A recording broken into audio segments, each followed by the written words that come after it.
សួនដើមឈើមួយកន្លែងស្ថិតនៅភូមិព្រៃលវាសង្កាត់ចោមចៅទី2ខណ្ឌពោធិ៍សែនជ័យដែលរដ្ឋបាលរាជធានីភ្នំពេញទទួលពីជនជាតិជប៉ុនគ្រងនឹងកែលម្អឡើងវិញសម្រាប់ឲ្យប្រជាពលរដ្ឋបានមកដើរលេងកម្សាន្តនិងហាត់ប្រាណដើម្បីសុខភាព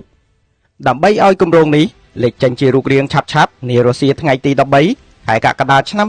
2026នេះឯកឧត្តមខួងស្រេងអភិបាលនៃគណៈអភិបាលរាជធានីភ្នំពេញបានដឹកនាំមន្ត្រីជំនាញនិងអាជ្ញាធរខណ្ឌសង្កាត់ចុះពិនិត្យផ្ទាល់និងបានណែនាំកែលម្អទាំងការដាំដើមឈើបន្ថែមនិងកែលម្អហេដ្ឋារចនាសម្ព័ន្ធមួយចំនួនផងដែរឯកឧត្តមខួងស្រេងបានមានប្រសាសន៍លើកឡើងថាទីតាំងខាងលើនេះត្រូវរៀបចំឲ្យបានស្អាតដោយដាំដើមឈើខ្លះត្រូវជ្រើសរើសដាំបន្ថែមនិងកែលម្អបន្ទប់ទឹកឡើងវិញចំពោះប្រឡាយទឹកដែលមានស្រាប់ត្រូវលេងត្រីកូរាំងត្រីរាជនិងត្រីមួយចំនួនទៀតបន្ថែមពីនេះផ្លូវចូលដែលអមដោយដើមឈើធំធំស្រាប់ត្រូវចាក់ជាផ្លូវបេតុងទទឹង8ម៉ែត្រ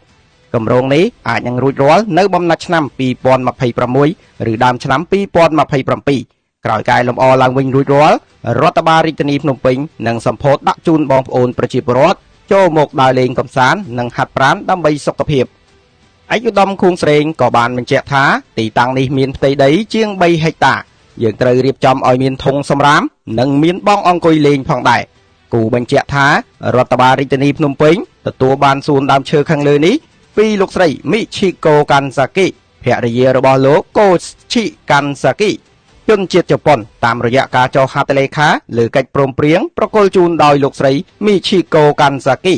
និងរដ្ឋបាលរាជធានីភ្នំពេញកាលពីថ្ងៃទី31ខែឧសភាឆ្នាំ